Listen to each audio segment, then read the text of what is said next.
Saudações, companheiros, irmãos, estamos em preparação para a vinda de Jesus, de volta para falarmos mais um tema sobre os selos, conforme descreve o capítulo 6 do Apocalipse, que começa: vi alguém sentado no trono com um livro selado. O que significa aqueles selos? Por que Deus tinha que codificar, o Apocalipse com muitos símbolos, muitos selos? Então vamos aqui decifrar cada selo. Seja muito bem-vindo a este canal, onde tens oportunidade de aprender de verdades que nunca ouviste falar. Então seja muito bem-vindo. Mas antes de nós começarmos, eu quero agradecer ao irmão Basílio. Muito bem, muito obrigado, irmão Daniel. Exato. Pois é. É sempre um prazer tê-lo aqui. Obrigado. Pronto para dar mais uma explicação aí. O prazer é todo nosso. Estamos sempre bem dispostos para podermos partilhar a palavra de Deus neste canal e também dizer que seja bem-vindo. Olha, que claramente seja bem-vindo ao dono do programa, né? Exato. Mas dizer que você é uma pessoa muito especial por estares aqui e estares ligado a este programa e dizer que o Senhor te abençoe grandemente. E eu, quando falo dizer que o Senhor te abençoe, mesmo para te abençoar grandemente, e eu sei que todos aqueles que, por exemplo, pegam, estudam a palavra de Deus, se interessam, por exemplo, com Deus, Deus os abençoa e nunca joga fora, né, a ninguém. Okay. Pois é, então é um tema muito sugestivo e realmente o irmão Daniel traz este tema ao nosso conhecimento e a Bíblia vai exatamente falar e vai abordar esses assuntos, mas gostaria de já lhe garantir a princípio que eles são de fácil compreensão, basta que a gente tenha interesse nas coisas eternas e nas coisas bíblicas, né, e gastar mais um bocadinho de tempo e ter paciência para podermos então assim abordar este assunto dos 7 selos. Exato. E das 7 pragas também. Olha que o número 7 vem sempre repetido, então chama-nos aqui a atenção. Exato. Pois é. Irmão Basílio, mas o que exatamente Deus queria dizer, transmitir por intermédio desses selos? Um pouco difícil de decifrar. Na verdade, quando se fala de selos, nós estamos a falar que era um costume antigo no Médio Oriente, na Ásia Antiga e propriamente também para Roma. Por quê? Porque antigamente, quando o pai tivesse que deixar alguma herança, ele deixava algum testamento e esse testamento era selado e só seria aberto depois então da morte daquele que era o autor, né, da herança. Ok? E então, ao fazer a abertura deste testamento, era entregue assim a herança a todos aqueles que eram os sobrevivos, né, no caso. Então, é um costume que a Bíblia vai pegar, por exemplo, do conhecido para o desconhecido. E por isso é que nós vamos também aqui tratar, por exemplo, dos selos. E quem é, por exemplo, a pessoa digna de ter que abrir este selo? Só tem que ser uma pessoa autorizada, que tenha legitimidade, tenha poder a respeito de fazer então este ato. E, como se não poderia deixar de ser, este testamento era aberto então num tribunal. Para Roma, então, era constituído, por exemplo, este tribunal e era aberto o selo na presença de todos e era feita assim a leitura do testamento e cada um recebia aquilo que lhe caberia, né? Então, para Deus, a questão também não vai ser diferente, né? Pelo costume que o povo já tinha, então Deus tinha que pegar aquilo que o povo já sabia para poder lhes dizer que a história deste mundo está a ser dirigida por Deus, né? Deus ainda está no comando, Jesus está no comando e que tem também essas 7 fases e que o mundo poderia então ter que viver e depois tomar por herança, né? E a abertura, por exemplo, do último selo vai nos dar então o privilégio de sermos co-herdeiros de Cristo, né? E herdarmos tudo o quanto Deus nos preparou desde o princípio. E para isso deve ter alguém com legitimidade para abrir esses 7 selos e é isso que nós vamos aprender aqui hoje, né? E ver quais são as fases então que compreendem estes selos. Pois é. Então está feita assim a nossa introdução. Obrigado ainda por estar até aqui, não é? Porque vamos entrar agora no primeiro, segundo, terceiro e assim sucessivamente. Então continuem aqui. Irmão Basílio, qual é o primeiro selo afinal? E o que quer dizer este primeiro selo? Na verdade, os selos, falar dos selos é falar das 7 fases da igreja, né? A igreja teve um princípio e ela terá um fim. Tal conforme Deus, por exemplo, o princípio bíblico lá em Amós Deus vai dizer que Deus não faz nada sem antes mostrar aos seus servos, os profetas, as coisas que ele vai fazer ou tenciona fazer, né? Então os profetas têm este privilégio que Deus lhes dá, por exemplo, de eles terem que anunciar a vontade de Deus. Então Deus também vai pegar João, que escreve o Apocalipse, nós estamos a falar exatamente nos anos 100, né? Ali na igreja primitiva, em que João vai ter que escrever o Apocalipse, depois de Jesus Cristo ter morrido e ter ou ser assunto aos céus. Então, ele escreve o Apocalipse e nos dá então aqui já a entender. O Apocalipse capítulo 1 vai dizer o seguinte: revelação de Jesus Cristo, a qual Deus lhe deu para mostrar aos seus servos as coisas que brevemente devem acontecer, ok? E pelo seu anjo as enviou e as notificou a João, seu servo, o qual testificou da palavra de Deus e do testemunho de Jesus Cristo, de tudo o que tem visto. Agora vem uma bem-aventurança aqui, esta é para você e para mim também. Diz no verso 3, bem-aventurado aquele que lê e os que ouvem a palavra desta profecia e guardam as coisas que nelas estão escritas, porque o tempo está próximo. Então, como eu posso saber o tempo, né, na Bíblia? O tempo profético de Deus. Como é que eu posso saber o calendário e que horas são, por exemplo, na profecia bíblica? Então, é importante que você e eu possamos estudar as profecias. Mas as profecias, elas são... Deus é um grande pedagogo, que ele explica tudo em várias fórmulas. É como um bom professor de matemática, não cinge simplesmente por pegar aquela tradicional equação, talvez do primeiro ou do segundo grau, nem uma única maneira de resolução. Não, Deus dá várias maneiras de resolução, mas com um único objetivo. Estamos juntos? Ok. E é assim que nós vamos ver que a partir do capítulo 2 de Apocalipse e vai até o capítulo 3, ali fala exatamente das 7 igrejas. São fases em que a igreja poderia viver, ok? Mas hoje, que não é as 7 igrejas, na verdade vai ser, mas as 7 fases da igreja e os 7 selos são a maneira de Deus de explicar, né, os acontecimentos até a segunda vinda de Cristo. Ou seja, podes perceber, se você, por exemplo, perceber as 7 fases da igreja, só estudando sobre a primeira igreja, a segunda até a 7ª igreja, que é a Laodiceia, né? Que no caso, estamos a falar da primeira igreja, por exemplo, que é Éfesos, né? E depois a Esmirna, depois Pérgamo, depois Tiatira, depois Sardo, depois Filadélfia e depois então Laodiceia. Essas 7 fases da igreja estão a falar exatamente do comportamento que a igreja poderia ter até a volta de Cristo. Só para teres noção, nós hoje estamos a viver a 7ª fase da igreja, que é a igreja de Laodiceia. No caso, é a última igreja. Então tem um comportamento em que o povo, em cada fase da igreja, o povo poderia adotar um comportamento específico. Então por isso é que você vai ver que cada igreja tinha uma característica. Mas também é algo que você vai notar aqui. Por exemplo, em cada igreja, Deus, quando termina de dizer, por exemplo, na 4ª carta à igreja de Tiatira, no capítulo 2 de Apocalipse,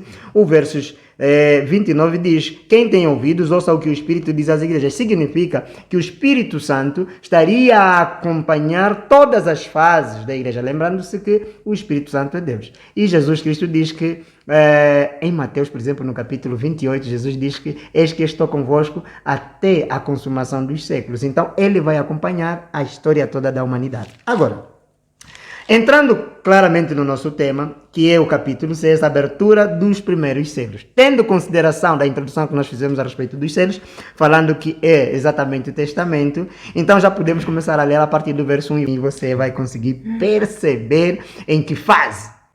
Estamos em que selo? Estamos no primeiro, no segundo, no terceiro ou no 4º selo? Amigo, então tenha calma e vamos começar a estudar já agora.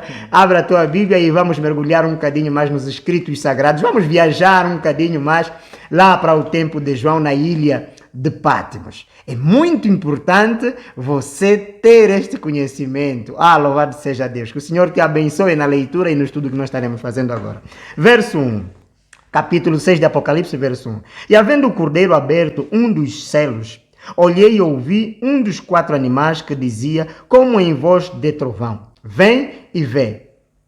Mas, antes de falar do capítulo 6, você percebe que vem antes o capítulo 5, que mostra exatamente o livro selado, que é este que nós estaremos fazendo a abertura. Ok? Então Deus tinha que fazer uma apresentação deste livro. Qual é este livro? Bem, no capítulo 5, porque é uma sequência que na verdade Deus vai nos dar para maior compreensão. No capítulo 5 é apresentado assim o trono de Deus.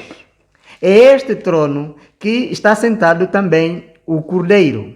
E aqui vai nos dizer: e vi na destra do que estava assentado sobre o trono um livro escrito por dentro e por fora, selado, veja, com 7 selos. Estamos juntos? Ok. E vi um anjo forte bramando com grande voz: quem é digno de abrir o livro e de desatar os seus selos? E ninguém no céu, nem na terra, nem debaixo da terra podia abri-lo, nem olhar para ele. Veja que ninguém tinha exatamente este privilégio, nem de abrir, ninguém tinha este poder, nem de abrir, nem de olhar até para o livro. Mas ele continua: e eu chorava muito, porque ninguém fora achado digno de abrir o livro, nem de ler, nem de olhar para ele. Era João que estava a chorar, porque era uma visão em que Deus estava a lhe dar de como estava a ser constituído, por exemplo, o trono e de como seria então aberto os céus. Mas ninguém era digno, nem lá no céu, nem na terra. Fazer lembrar de que, amigos, na terra são os homens e no céu são os anjos. Ninguém poderia ter este poder de abrir. Mas algo vai nos surpreender e muito importante e muito maravilhoso no verso 5. E disse-me um dos anciãos: não chores, eis aqui o leão da tribo de Judá, a raiz de Davi, que venceu para abrir o livro e desatar os seus 7 selos. Ah, que mensagem gloriosa! Então, aqui nós conseguimos perceber que o Cordeiro, quem é o Cordeiro? Jesus Cristo. João capítulo 1, verso 29. Eis o Cordeiro de Deus, aquele que tira o pecado do mundo. Este sim, lhe foi dado, o poder de abrir o livro e desatar os seus 7 selos. E olhei, e eis que estava no meio do trono um dos 4 animais viventes, e entre os anciãos um cordeiro, como havendo sido morto, e tinha 7 pontas e 7 olhos, que são os 7 Espíritos de Deus enviados a toda a terra. O Espírito é só um. Os 7 Espíritos significa, tal conforme nós dissemos a princípio, as 7 fases da igreja em que o Espírito Santo está presente a acompanhar o desenvolvimento de cada crente, testemunhando e selando cada pessoa que vai se colocando ao lado dos vencedores, ao lado de Cristo, ok? Então, é esta a situação que nós conseguimos notar aqui. E o verso 7 diz: e veio e tomou o livro da destra do que estava sentado no trono. Okay? Verso 8. E havendo tomado o livro, os 4 animais e os 24 anciãos prostraram-se diante do Cordeiro, tendo todos eles harpas e salvas de ouro cheios de incenso, que são as orações dos santos. E aí você pergunta: calma aí, irmão Basílio, 24 anciãos? Ah, sim, já podemos explicar, vamos explicar claramente isso. E nada vai sobrar aqui que você não vai perceber. Estamos juntos? Muito bem. E cantavam um novo cântico, dizendo: digno és de tomar o livro e de abrir os seus selos. Porque, está aqui a razão porque que Jesus era o único achado para ter que poder abrir o livro, os 7 selos, né? Porque foste morto e com teu sangue compraste para Deus os homens de toda a tribo, língua, povo e nação, para dizer que Deus não faz acepção de pessoas. Por isso é que o evangelho do reino tem que ser pregado a todas as nações, tribos e língua. Então muita gente vai se salvar, tantos da América, da África, da Europa, todos, não importa, da Ásia, todo mundo. Basta crer em Cristo Jesus e o seu sangue é o único que tem poder para nos salvar. Dali é que nós somos remidos pelo poder que vem de Cristo Jesus. Então, aqui não há acepção de pessoas, meu amigo. Estamos juntos? Ok. Há quem diz: não, eu porque sou judeu, eu porque... Não. Aqui basta crer em Cristo, basta crer na morte expiatória de Cristo, você é salvo. A salvação vem pela graça.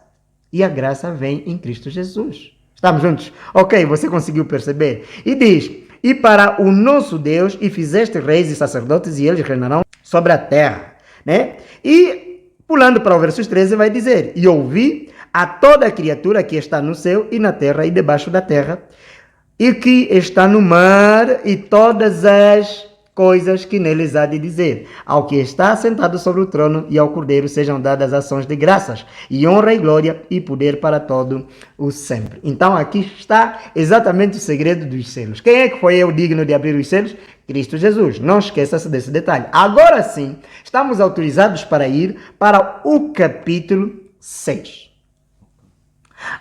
E, havendo o Cordeiro, agora sim, ele é digno. Mas atenção, quem é que morreu? Era Cristo Jesus. Calma ainda aí, irmão Basílio. Se ele morreu e o testamento tinha que ser aberto depois da morte, quem tem que abrir só tem que ser um vivo. Eu pergunto, Cristo está onde? Morreu ou ressuscitou? Segundo o Evangelho, diz que Cristo morreu e fez o quê? Ressuscitou, morreu numa sexta-feira e ressuscitou num domingo. E ele é digno de abrir os selos ou não é? É digno, tal pelas razões que nós já dissemos ali há um bocadinho atrás. O verso 2 vai dizer: E olhei, e eis um cavalo branco, e o que estava sentado sobre ele tinha um arco, e foi-lhe dada uma coroa, e saiu vitorioso e para vencer. Esta aqui, estamos a falar exatamente da fase do cristianismo. Ok? No tempo de Cristo, a partir do ano 31 até o ano 100, em que João, por exemplo, faleceu, morreu, né? E depois de ter escrito, por exemplo, o Apocalipse, ele morreu. O ano 100, por exemplo, do ano 31 ao ano 100, data a primeira fase deste primeiro selo. Significando que Jesus é aquele que recebeu a coroa. Sim, lembre-se que Jesus morreu com uma coroa de quê? De espinho. Mas essa coroa de espinho diz que Jesus tem uma coroa gloriosa, ok? Porque ele é rei. Jesus é rei. Então, só coloca a coroa sobre a cabeça a alguém que tem poder como rei. Jesus é o rei.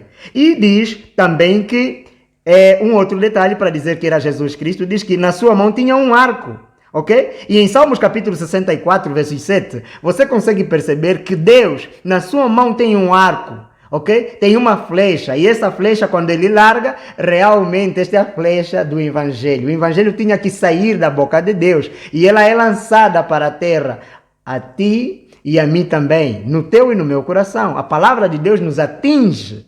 Estamos juntos? Você conseguiu perceber. Agora veja que o verso 3 vai dizer: E havendo aberto o segundo selo, ouvi o segundo animal, que dizia: Vem ver. E saiu outro cavalo vermelho. Vermelho significa sangue. Estamos juntos? Ok. E ao que estava sentado sobre ele foi dado que tirasse a paz à terra e que se matassem uns aos outros. E foi-lhe dada uma grande espada. Veja que aqui estamos a falar que a igreja de Deus, nesta fase, havia uma perseguição terrível do Império Romano para com os cristãos, do ano 100 até o ano 323. Ali houve uma perseguição terrível. Matavam tudo que é cristão. Fazer lembrar que os cristãos, os apóstolos, já vinham de uma perseguição e a perseguição foi se estendendo.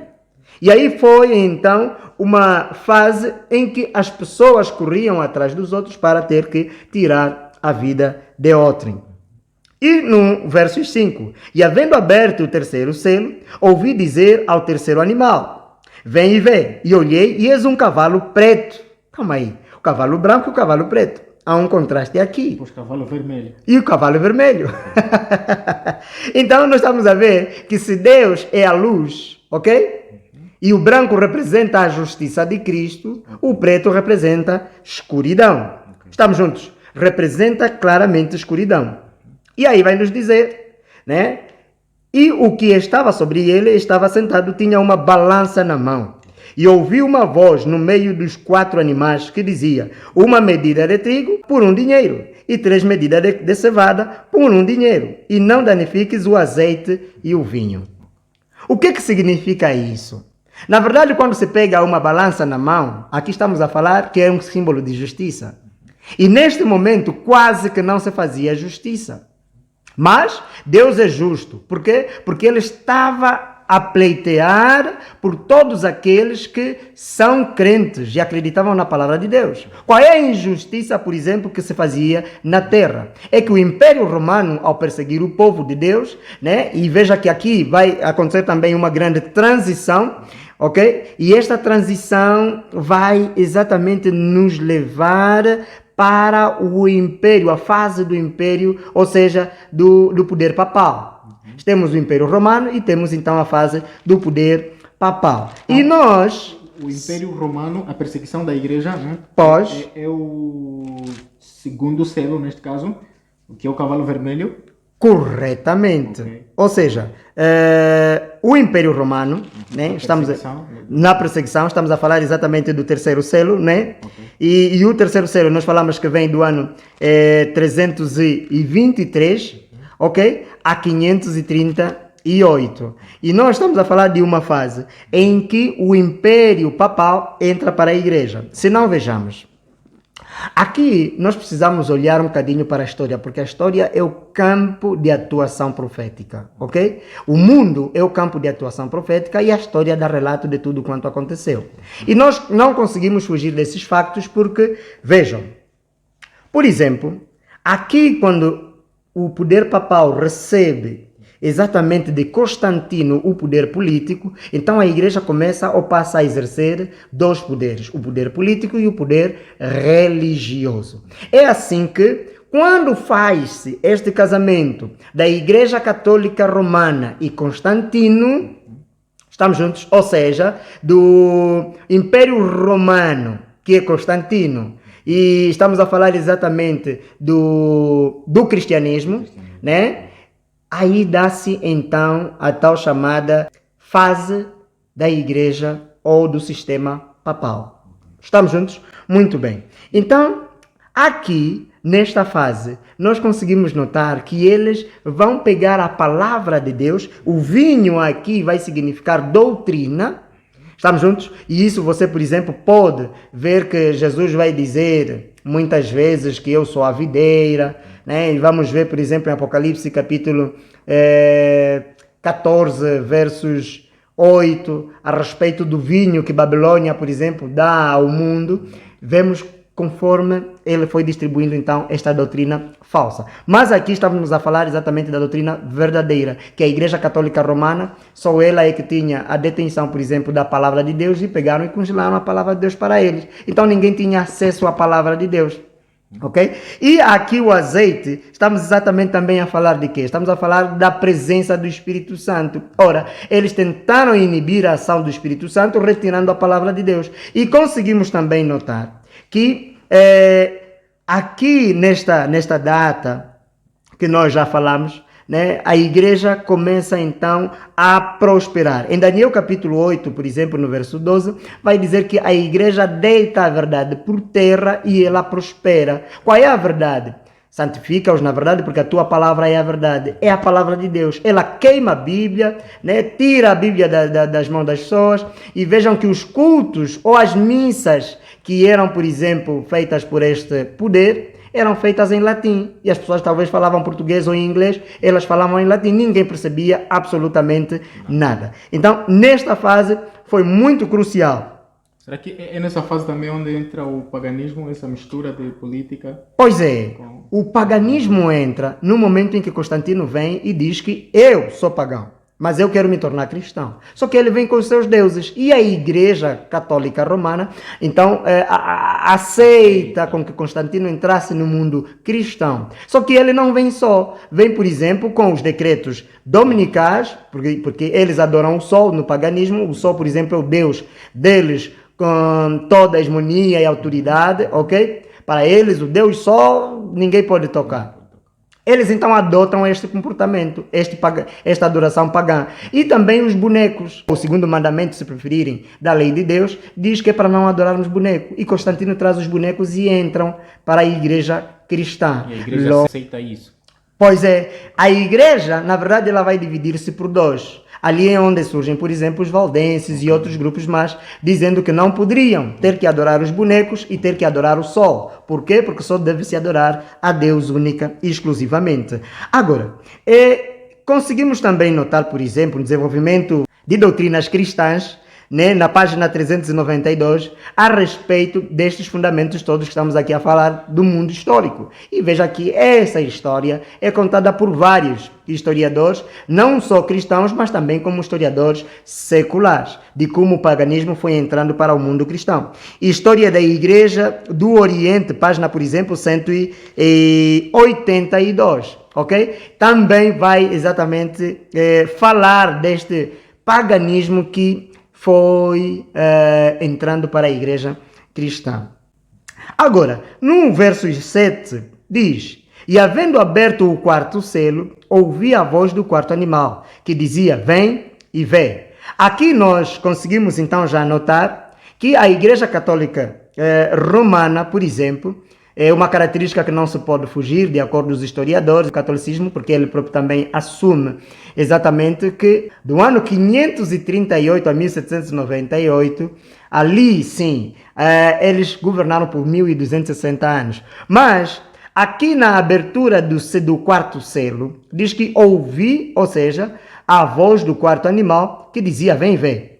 E olhei, e eis um cavalo amarelo.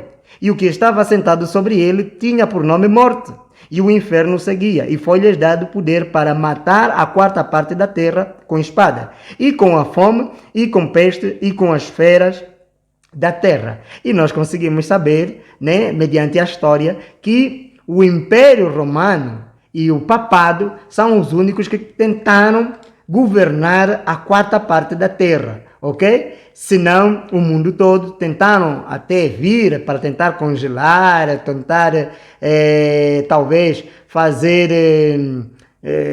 como seus súditos, né, para o reino de Roma, todo o mundo, mas claramente isso não foi possível.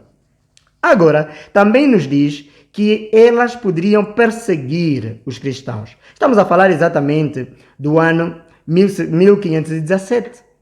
Aqui nesta data, nós estamos a falar que Martinho Lutero, como um dos reformadores, aparece para poder trazer alguma luz a respeito da palavra de Deus. Visto que estávamos a sair do cavalo preto, agora passamos para o amarelo. O preto significa escuridão. E eu penso que você já ouviu várias vezes sobre a época escura, né? Estamos a falar exatamente da Idade Média, ok? Em que ninguém tinha como desenvolver o conhecimento. Por quê? Porque o conhecimento estava restringido simplesmente para essas classes altas do papado. Estamos juntos? Ok. Agora, conseguimos também perceber que o verso 9 vai nos trazer a abertura do quinto selo, né? E havendo aberto o quinto selo, vi debaixo do altar as almas dos que foram mortos por amor da palavra de Deus e por amor do testemunho que deram. Então as fogueiras santas foram acesas e muita gente morreu. Então Deus já estava a chamar a atenção que a partir do ano 538, ali poderia haver muito massacre, ok?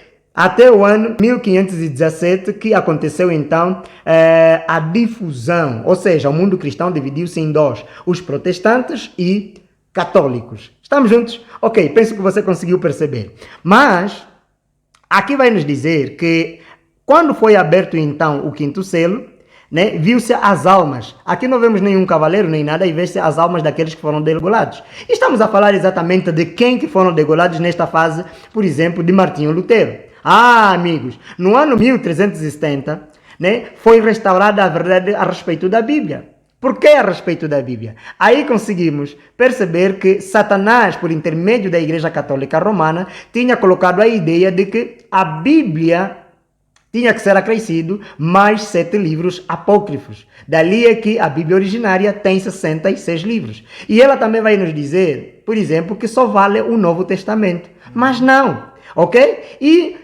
Wycliffe aparece então para traduzir a Bíblia, ok? Na língua inglesa. A primeira tradução da Bíblia foi feita por John Wycliffe. E esse traduziu a Bíblia na língua do povo e o povo começou a estudar a Bíblia por si mesma. Então aparece mais um outro reformador e que desta vez nós vamos falar exatamente de John Hus.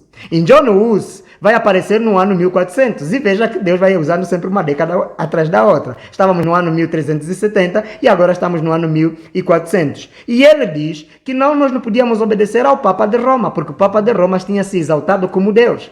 E dizia que a Igreja Católica Romana diz os seus escritos que estão acima da Bíblia. Mas eu pergunto, qual é a igreja que está acima da Bíblia? Não há nenhuma. Todos nós estamos debaixo da palavra de Deus. Então, John Hus aparece para dizer que nós devemos obediência sim a Deus e não ao Papa de Roma. Oh, você percebeu? O Papa não tem poder sobre nenhum homem. Além disso, ele é homem.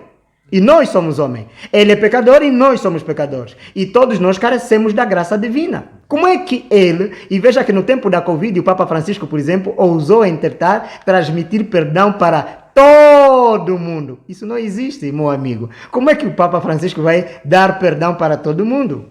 Conceder perdão para todo mundo? Não. O único que pode perdoar é Cristo Jesus. Estamos juntos? Ok. E no ano, então, 1517, aparece exatamente no dia 10 de outubro, quem é este? Martinho Lutero, para dizer que a salvação não era por intermédio das indulgências, a salvação não era por intermédio do Papa, nem o padre, nem os vicários, tal conforme eles se intitulam, vicários Filii Dei, ok? Uma expressão latina que diz que substitutos do Filhos de Deus, ok? Jesus não precisa de nenhum substituto porque ele está vivo e ele está a acompanhar a história desta terra e dos seus súditos. Estamos juntos? Ok. Então veja que Martinho Lutero vem para dizer que a salvação é pela graça. As indulgências não têm a razão de existir. Os sacrifícios, por exemplo, tal conforme faz as penitências, ok? Há muita gente que, para aqui, para Angola, por exemplo, não sei para o teu país, mas existem procissões.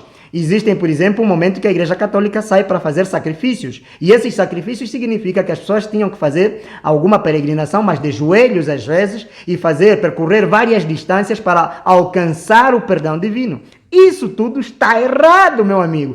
Totalmente errado. Martinho Lutero prega 95 teses na igreja, na porta da Igreja Romana, para dizer que, amigos, tudo o quanto a Igreja Católica ensinou estava errado, de tudo errado. E não dá para misturar a verdade e o erro. Nunca dá certo. Então Martinho Lutero vem para dividir e dizer que a partir daquele momento, do dia 10 de outubro de 1517, estava a marcar-se uma outra fase da igreja. E é esta fase da igreja, e veja que a abertura dos selos, afinal, tem a ver com a fase de quê? Das igrejas. Estamos juntos? Ok. Então ele abre exatamente esta visão para todos aqueles que queriam seguir a Cristo Jesus. E havendo aberto o quinto selo, né, vi debaixo, e estas almas são quais? São exatamente de John Hus. São de quem? Wycliffe. Esses todos foram mortos, queimados. Ok? São esses que foram mortos por esta perseguição. Foram 1260 anos literais de perseguição ferrenha para o povo de Deus, para todos aqueles que acreditavam somente na palavra de Deus. E reza alguns historiadores que a Igreja Católica Romana matou mais que a Primeira e a Segunda Guerra Mundial. E a Bíblia dá testemunho disto aqui. Mas este é um assunto que você e eu precisamos saber. Já não há como escondermos essa história por debaixo do tapete. E não estamos a fazer acusação a ninguém. Estamos a falar exatamente de história. Porque os livros de história, todos eles comprovam isso. Basta olharmos para a história universal, por exemplo, falando sobre a Revolução Francesa. Consegues perceber todos esses detalhes que estamos aqui a dizer? Agora, também vai dizer, clamavam com grande voz, dizendo, até quando, estou no verso 10, até quando, ó verdadeiro e santo dominador, não julgarás e vingas o nosso sangue dos que habitam sobre a terra? Até quando? Bem, e foram dadas a cada um cumpridas vestes brancas. Brancas aqui representa a justiça de Cristo. Lembra-se do cavaleiro e do selo, do primeiro selo? Do cavaleiro branco? Ok, é a justiça de Cristo. E foi-lhes dito que repousassem ainda um pouco de tempo, até que também se completasse o número dos seus conservos e seus irmãos que haviam de ser mortos como eles. Foram. É uma ansiedade de que a história da humanidade tem já que terminar. E quando nós estamos a falar aqui que estas almas debaixo do altar, muita gente pensa que são pessoas que morreram e as almas estão no céu. Dali vem, às vezes, a questão sobre a teoria sobre a imortalidade da alma. Mas, na verdade, aqui não é o que uma alma saiu e foi para o céu para fazer algum reclamo diante de Deus. Não é isso. Atenção. Senão deveria ter muitas almas debaixo do trono de Deus. E penso que não é isso que o texto está aqui a transmitir. Veja, está recordado lá em Gênesis, quando, por exemplo, o Abel, né, foi morto por seu irmão Caim. E o que Jesus disse? O que Deus disse? Deus disse que o sangue do teu irmão clama desde a terra. Ok? Então, toda pessoa que morre, lembre-se que Jesus disse que não há nenhuma folha que cai do quê? Da árvore sem o consentimento de Deus. Muito bem. E muita gente morreu e o sangue dessas pessoas que foram derramadas por intermédio de agentes de Satanás nesta terra, por pessoas, claro, o sangue destas pessoas clamam por justiça. Senhor, até quando? Até quando? E Deus diz, calmem, eu determinei um tempo que hei de julgar todos. Todos vamos ter que comparecer ao tribunal de Deus. Agora, continuando, vai dizer... E havendo aberto o sexto selo, olhei e eis que houve um grande tremor de terra. Calma aí. Se estamos no sexto selo, estamos a falar exatamente que estamos também na fase em que vai haver uma transição da sexta igreja para a sétima. Estamos a falar exatamente das fases da igreja, não é? Da sexta igreja para a sétima. É aqui onde é aberto o tal famoso tempo da graça. Na sexta igreja, por exemplo, aqui no Apocalipse, a sexta igreja vai dizer que Deus vai abrir uma porta. Vejam, o capítulo 13 e o verso 7. E ao anjo da igreja que está em Filadélfia escreve isto, diz o que é santo, o que é verdadeiro, o que tem a chave de Davi, o que abre e ninguém pode fechar, ok? E fecha, ninguém pode abrir. Estamos exatamente a falar da abertura da porta da graça. É esta a transição que se faz. Deus abre a porta da graça. E estamos a falar também que estamos a sair do ano 1798 para o ano 1844. E aí você consegue notar que mediante a história acontece algo na Terra. No dia 22 de outubro de 1844, segundo a profecia das 2.300 tardes e manhãs, nasce na terra uma igreja que é chamada Igreja Adventista do Sétimo Dia, que segundo Isaías capítulo 58 diz que esta é a reparadora das veredas. Reparadora das veredas por quê? Porque Satanás, mediante ao poder romano papal, ok? Ela deixou muitas rupturas doutrinárias. Tirou Jesus Cristo como mediador, colocou os santos. Tirou o quarto mandamento que diz, lembra-te do dia do sábado para o santificar, ok? E tirou o segundo mandamento. Estamos juntos? Que diz que nós não podíamos adorar o quê? Bonecos. Aumentou 7 livros na Bíblia. E ademais, ousa em perdoar pecado. E a Bíblia chama isso de blasfêmia. Nenhum homem tem na terra poder de perdoar pecados. Isso chama-se blasfêmia no seu verdadeiro sentido. Então, veja que se estamos exatamente no ano 517, estávamos na fase de Martinho Lutero, agora entramos numa outra fase, estamos a falar que no ano 1555, né, aparece então Calvino. Calvino, apesar de alguns equívocos que ele teve sobre a predestinação e outras coisinhas mais, mas ele vem acertando em cheio de que nós poderíamos ser leais unicamente, ou seja, podíamos ter liberdade de consciência, liberdade de escolha, porque a Igreja Católica Romana obrigava que as pessoas adorassem aos bonecos. Tal conforme aconteceu, por exemplo, lá em Babilônia. Estão recordados da história de Babilônia? Todos adorassem a estátua que foi erguida por ele. E a Igreja Católica Romana obrigava, no ano 321, Constantino promulgou o primeiro decreto dominical e obrigou que todo mundo adorasse no domingo. Então, vejam que no ano 1650 aparece então Williams para dizer que a Igreja Católica Romana começou a batizar crianças. Então, Williams vem para dizer, e este sim, é o fundador da Igreja Batista. Estamos juntos? E nós conseguimos notar os movimentos que foram surgindo nestas décadas. Os reformadores foram surgindo. Em cada década foi surgindo um reformador. Né? E aparece então Williams para dizer o quê? Para dizer que o batismo é por imersão e não por aspersão. Não é com uma caneca d'água, te colocam na cabeça em nome do Pai, do Filho e do Espírito Santo. Amém. Não, nada disso. Eu nasci. Eu nasci, por exemplo, católico. Estamos juntos? Eu nasci católico. E fomos batizados. Me batizaram, o batismo que foi me dado, por exemplo, tive 7 anos. E batizaram-me como uma caneca. E hoje eu já posso dizer que o dia que eu encontrar uma caneca, mas a ser batizada, eu vou roubar. Ah, é mentira. Roubar é pecado. Só estou aqui a dizer que é brincadeira minha. Mas, atenção, meus amigos. É algo muito sério. A Igreja Católica começou a batizar crianças entrando com a filosofia de que existe um pecado original, então precisa se cortar a cauda. A cauda de quê? Uma criança, qual é o pecado que cometeu? Não tem nenhum pecado. As crianças, elas são puras, apesar de que elas nascem numa natureza pecaminosa. Mas Deus só vai exatamente dizer que as crianças pecam desde o momento que elas têm a consciência do bem e do mal. E a Igreja Católica Romana começa então a batizar bebês.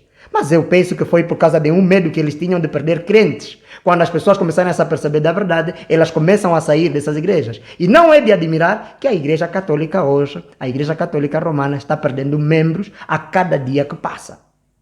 Membros atrás de membros. Porque Jesus disse que existe ainda ovelhas em muitos apriscos, que a mim me convém conduzi-las. E Jesus está a conduzir estas ovelhas, e por isso é que um dia estávamos lá e hoje saímos recebendo o Evangelho, a flecha. Está recordado?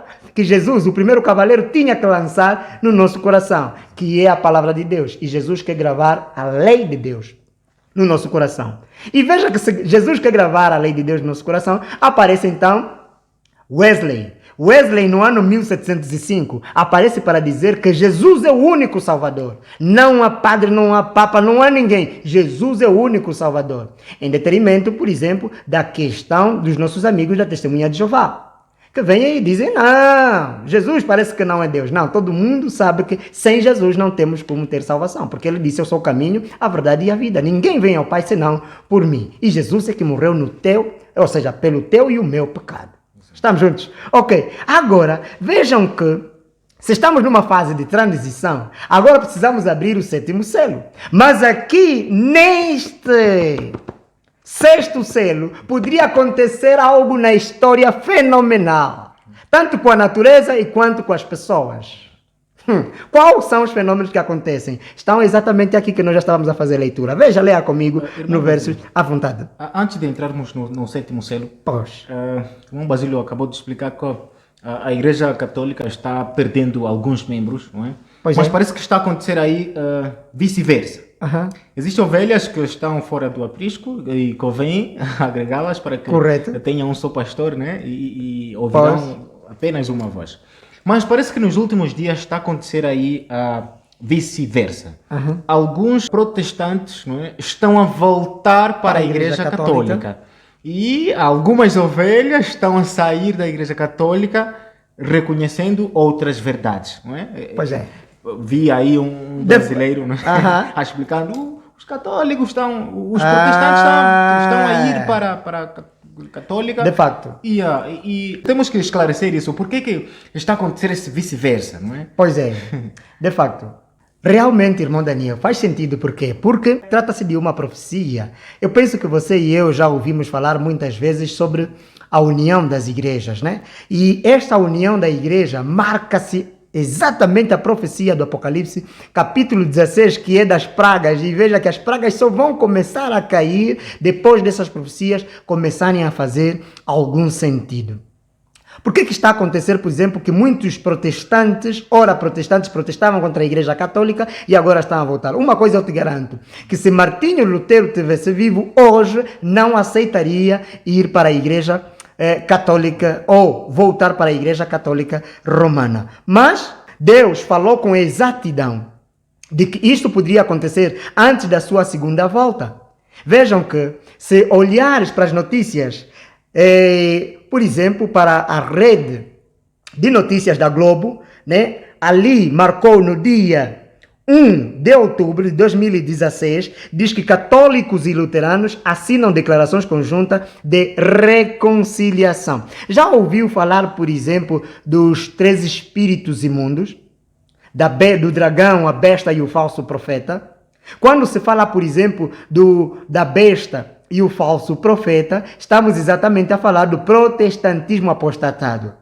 Esses que estão voltando, por exemplo, protestantes a voltarem para a católica, são os protestantes apostatados. Então, cumpre-se a profecia de Deus.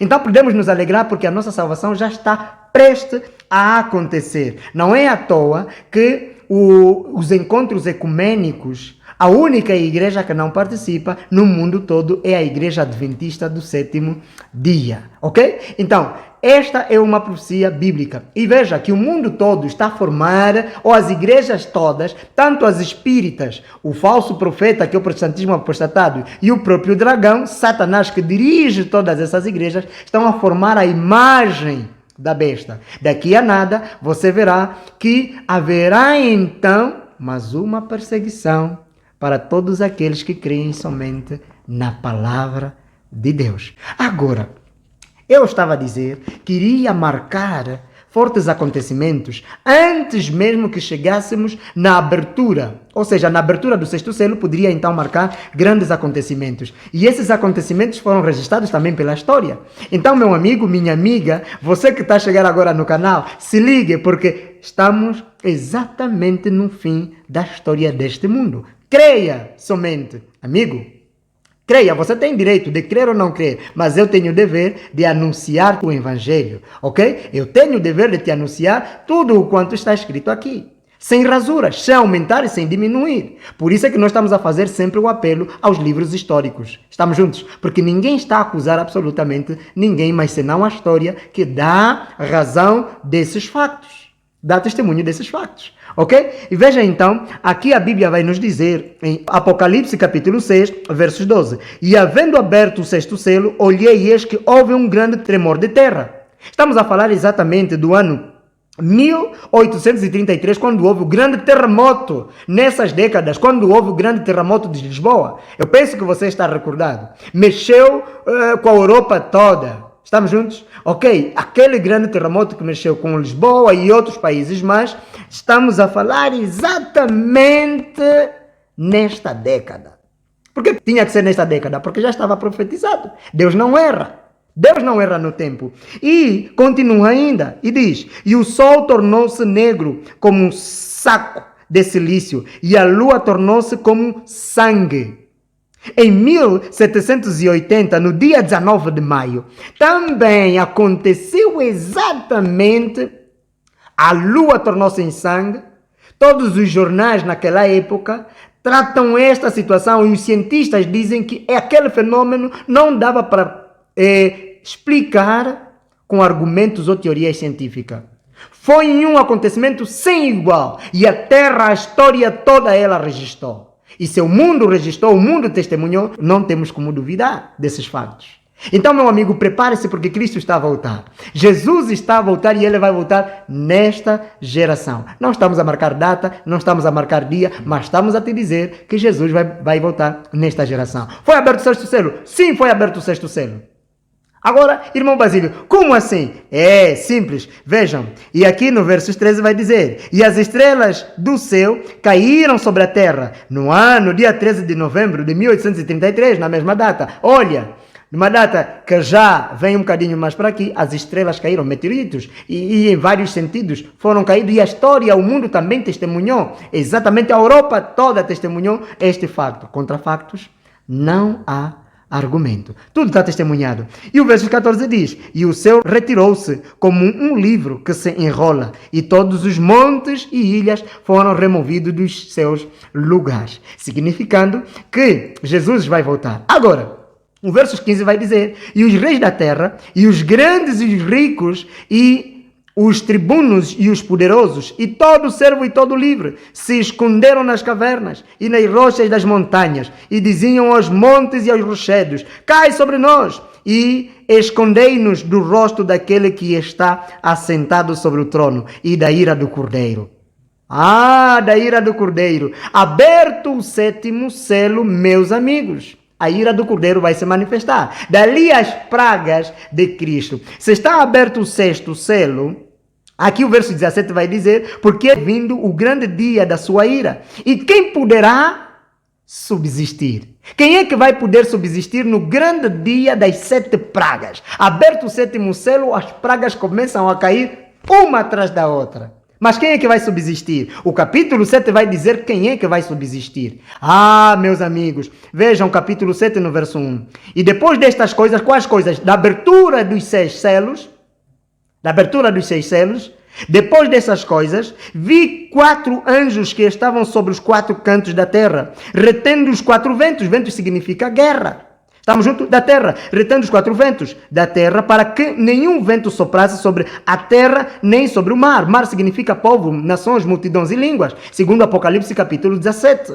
Estamos juntos? Ok. Nem contra árvore alguma. Árvore também significa pessoas, a natureza e tudo mais. Vejam que esses ventos não poderiam soprar, não poderiam destruir. As guerras não poderiam fazer a assolação das pessoas. Por quê? Vejam, verso 2. E vi outro anjo que subiu da banda do sol nascente, e que tinha o selo do Deus vivo, e clamou com grande voz aos 4 anjos, a quem fora dado o poder de danificar a terra e o mar, dizendo: não danifiqueis, o quê?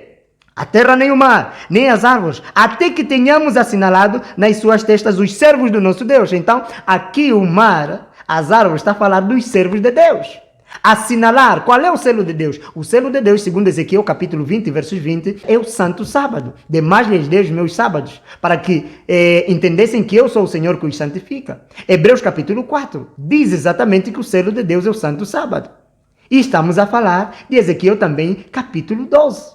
20:12 diz que o selo de Deus é o santo sábado. Êxodo capítulo 31, versos 12 em diante e seguintes, também diz que o selo de Deus é o santo sábado. Irmão Basílio, então qual é a marca da besta? A marca da besta é o domingo, sem sombras de dúvida. E já falamos a respeito desses assuntos nos vídeos atrás. Então você pode lá voltar e você vai pegar então este conteúdo. É muito importante você estudar sobre este assunto. Agora, estes sim vão subsistir. Agora, quem é que saiu para poder proclamar o selo de Deus? No dia 22 de outubro de 1844 dissemos que na terra a igreja adventista nasce. Ela nasce da profecia de Daniel capítulo 8, versos 14. E a cédula de nascimento da igreja adventista do sétimo dia é a única igreja que tem uma cédula de nascimento na Bíblia. Ela nasce no dia 22 de outubro de 1844, da profecia bíblica das 2.300 tardes e manhãs. E esta nasce então para quê? Para fazer a reparação de todas as veredas e as brechas que Satanás foi deixando. Para propagar, ou seja, para poder anunciar o evangelho e anunciar de que o sábado é o dia santo. O batismo é por imersão. Estamos juntos? E existe um Deus no céu. Existe um santuário celestial. Então, tudo isso aqui nos apraz dizer que hoje por hoje Deus está a formar o seu último grupo. Haverá juízo? Haverá. O Apocalipse nos diz. Então, nos remete exatamente para o sétimo selo. Amigos, o sétimo selo então agora aqui é aberto no capítulo 8 e diz: havendo aberto o sétimo selo, fez-se silêncio no céu quase por meia hora. Se você quiser considerar aqui a meia hora como números proféticos, então podemos considerar como uma semana. E muitos escritores bíblicos vão concordando com isso, porque um dia, na profecia bíblica, é um ano. Então, estamos a falar por meia hora vai ter aqui uma semana. Então, estamos a falar exatamente de uma semana propriamente. Dali é que muitos escritores, e principalmente a escritora americana Ellen White, profetiza para a igreja adventista do sétimo dia. Elas consideram Ellen White como profetisa porque preenche todos os requisitos que a Bíblia dá para um profeta, ok? Ela diz que a viagem para o céu durará uma semana. Ah, amigo, porque nós vamos chegar lá na sexta-feira e vamos adorar o primeiro sábado. Dali é que Jesus vai dizer, através de Isaías, capítulo 66, versos 22 e 23, que no céu novo e na terra nova que ele há de fazer, o dia de adoração continuará. Foi sábado, é sábado e continuará sendo sábado. Então você e eu teremos a grande experiência de adoração no verdadeiro dia do Senhor, o Santo Sábado. Dali que temos então este silêncio no céu. Por quê? Porque Jesus diz que ele vem com todos os seus anjos. E então o céu fica em silêncio por uma semana. Por quê? Porque Jesus vem para a terra para vir buscar a sua igreja com todos os seus anjos. Com todos os seus anjos, sem sombra de dúvidas. Então o céu fica em silêncio. Em silêncio. Mas antes que Jesus volte para esta terra e o céu fique em silêncio por meia hora, veja o que é que vai acontecer. 7 pragas começam a cair e são soltos aqui da parte de Deus para castigar todos aqueles que receberam o sinal da besta e adoraram a besta e receberam o seu sinal. Apocalipse, capítulo 16. E aqui nós terminamos com o nosso estudo de hoje. Apocalipse, capítulo 16, meus amigos. Verso 1. Eu já ia fazer uma pergunta. Correto. Mas só que o irmão À Basílio vontade. já introduziu muito bem. Pois é. Eu queria sim fazer a pergunta. Essas pragas, Ok. né, quem será atingido, quem não será atingido. E a mais... É importante. Já está sendo tudo esclarecido. E veja, a própria Bíblia vai nos dizer Exato. quem é que será, Atingido. conforme se diz, no inferno vão mesmo pipocar. E vão mesmo pipocar. Veja aqui, a Bíblia vai nos dizer aqui, olha, Bíblia aqui é a Bíblia aqui. Não temos outro segredo, é Bíblia. Bíblia nas mãos. Apocalipse capítulo 16. Uma praga atrás da outra. Primeiro vai dizer, e ouvi vinda do templo uma grande voz que dizia aos 7 anjos, idem e derramai sobre a terra 7 salvas da ira de Deus. Por quê? Porque o Apocalipse 14, que antecede estas pragas, vai dizer que antes deve-se dar as últimas advertências. Apocalipse capítulo 14, a partir do versos 6 até ao versos 12. Ok? Até ao versos 12. Aí estão as 3 mensagens angélicas. E uma das advertências é do versos 9. Ok? Que quem adorar a besta e receber o seu sinal na sua testa ou na sua mão, o tal beberá do vinho da ira de Deus. Ok? Muito bem. Então, dentro desse contexto, você consegue perceber que as 7 pragas vão cair para os desobedientes. Podemos avançar? Podemos avançar. Então, veja o verso 2. E foi o primeiro e derramou a sua salva sobre a terra, e fez-se uma chaga má e maligna nos homens que tinham o sinal da besta. O sinal da besta é o domingo, aqueles todos que adoram no domingo. A primeira praga vai ser para todos aqueles que com insistência desistiram de crer nos mandamentos de Deus. Mesmo sob a advertência, preferiram escolher o domingo em vez de escolher o santo sábado como dia de adoração e receber o sinal de Deus. Então a primeira praga vai ser para os adoradores de quem? Da besta. E adorar a sua imagem. O versos 3. E o segundo anjo derramou a sua salva no mar, que se tornou em sangue como de um morto, e morreu no mar toda a alma vivente. No mar, por quê? Porque realmente você está recordado das pragas que caíram no Egito, né? E Moisés, ao fazer Deus a lhe mandar trazer as pragas sobre o Egito, uma das pragas foi para o mar. E toda água, tudo o quanto são peixes, todos eles morreram, todos os seres viventes dos mares morreram. E vai acontecer a mesma coisa. Por quê?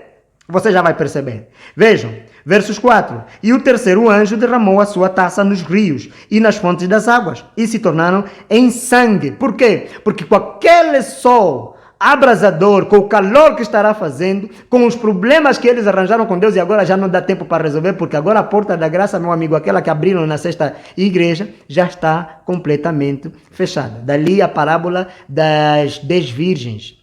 Ok? Trata-se do comportamento do povo de Deus no tempo do fim. Muitos a saírem da igreja e muitos a entrarem para a igreja adventista do 7º dia, guardando o santo sábado, amigo. Oh, louvado seja Deus. Agora, você vê aqui dizendo, e o terceiro anjo derramou a sua taça nos rios e nas fontes das águas, e se tornaram então em sangue. E ouviu o anjo das águas que dizia, justo és tu, Ó Senhor, que és o que eras e santo és, porque julgaste estas coisas.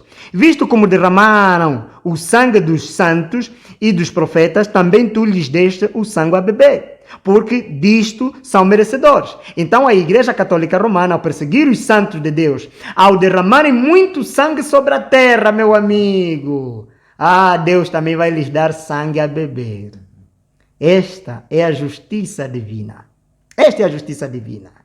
Vejam, e ouvi outro, estou no verso 7, e ouvi outro do altar que dizia, na verdade, ó Senhor Deus Todo-Poderoso, verdadeiros e justos são os teus juízos. Deus não julga de forma imparcial. Deus julga com retidão. Ok? Verso 8. O quarto anjo derramou a sua taça sobre o sol e foi-lhe permitido que abrasasse os homens com fogo. Assim o sol já queima. Imagina quando ele tiver que descer. Queima mais ainda. E muita gente vai ter.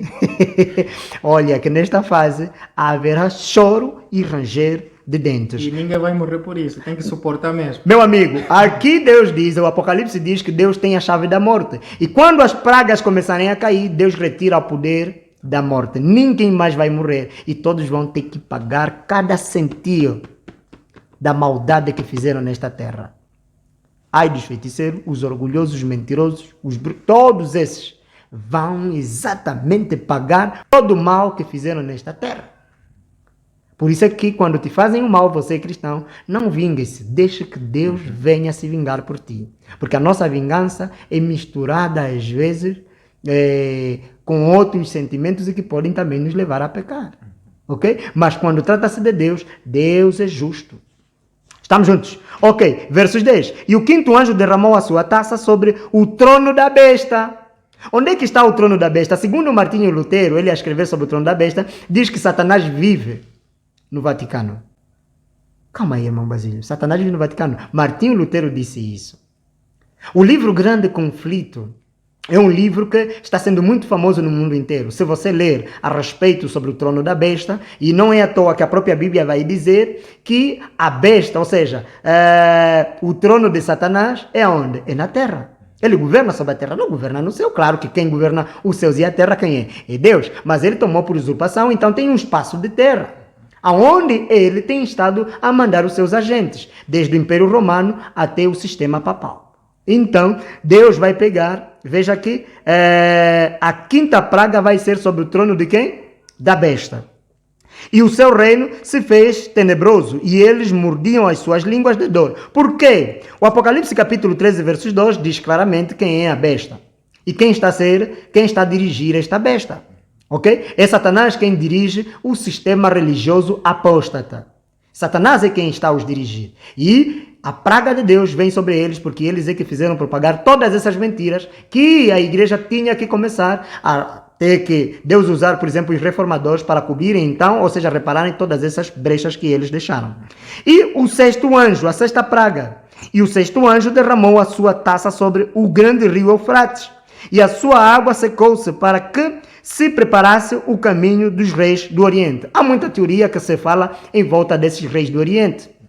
E o sexto anjo derramou a sua taça sobre o grande rio Eufrates. E a própria Bíblia vai exatamente explicar-se. No capítulo, por exemplo, 9, no versos 14, também vai falar aqui do rio Eufrates. Mas rios são águas, águas são povos. E secou-se para que preparasse o caminho dos reis do Oriente. Na verdade, aqui está-se a falar de que as majestades, os povos todos, estarão todos isentos do seu poder, porque o rei que vem do Oriente, quem é? É Cristo Jesus, o sol da justiça. Jesus vem para esta terra para resgatar o seu povo. Então, todos os reis dessa terra, que pelo seu poder oprimiram o povo de Deus, estarão todos fora do seu poder, porque já não terão ação nenhuma sobre o povo do Altíssimo Deus. Ok? No versos 12, dali é que vai dizer que da boca do dragão, do falso profeta, aqui está a se falar claramente né, da profecia bíblica que nós já dissemos, porque o Apocalipse é assim, você vai em frente e vai atrás,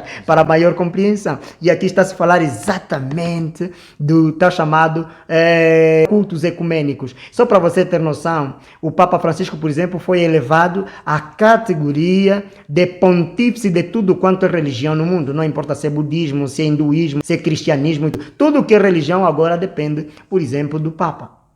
Por quê? Porque ele agora foi elevado a esta categoria, que ele domina sobre todas as religiões do mundo, significando que daqui a nada estará a se gritar paz, paz sobre a terra. Só que a minha Bíblia diz, virá uma repentina destruição. O sétimo anjo derramou a sua taça no ar e saiu uma grande voz do templo do céu, do trono, dizendo, está feito, acabou.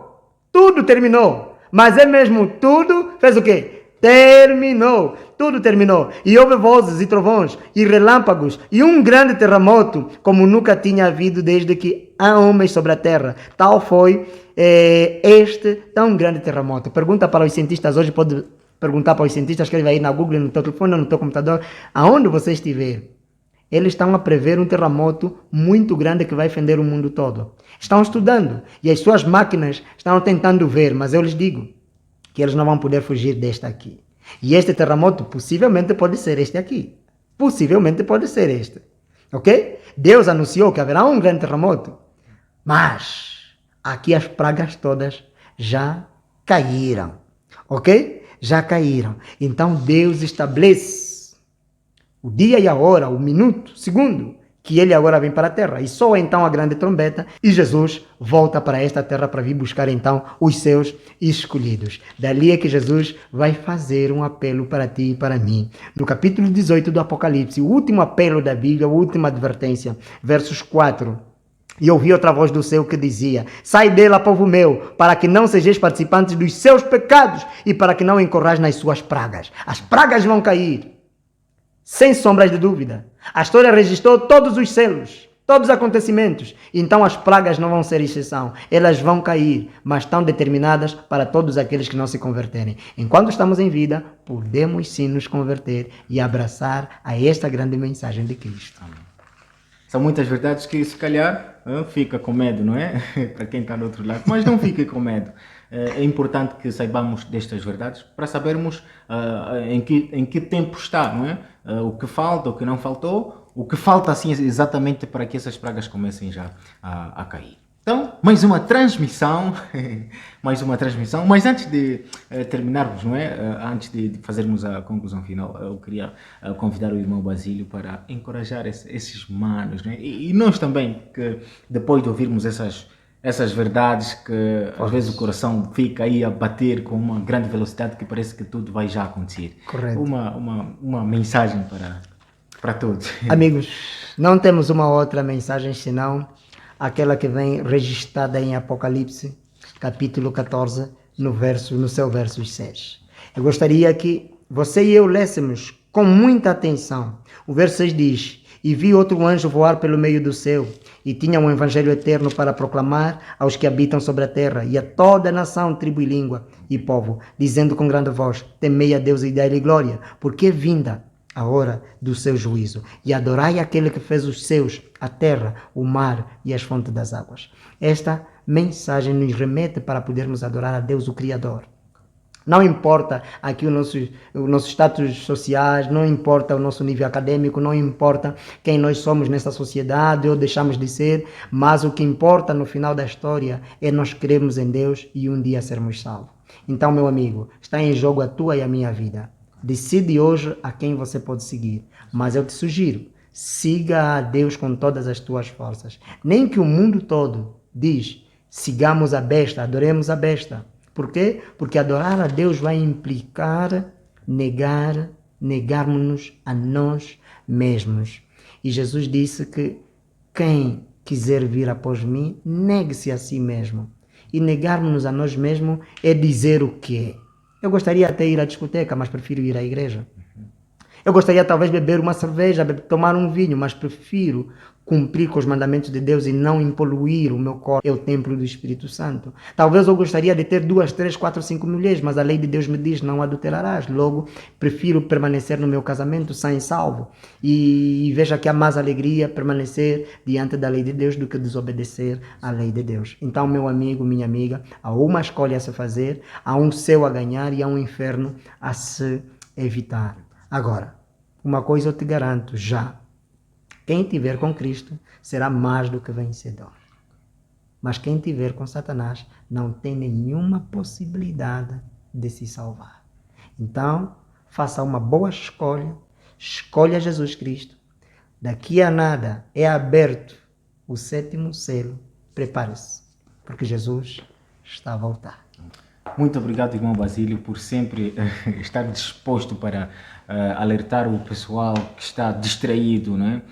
Um pé no caminho, um pé na mata, né? Escolhendo, distraindo-se com os bens deste mundo, né?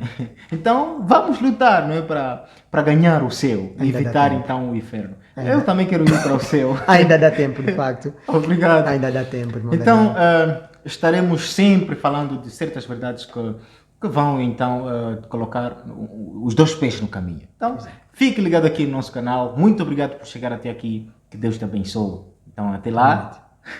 Muito obrigado. Exato. Pois é.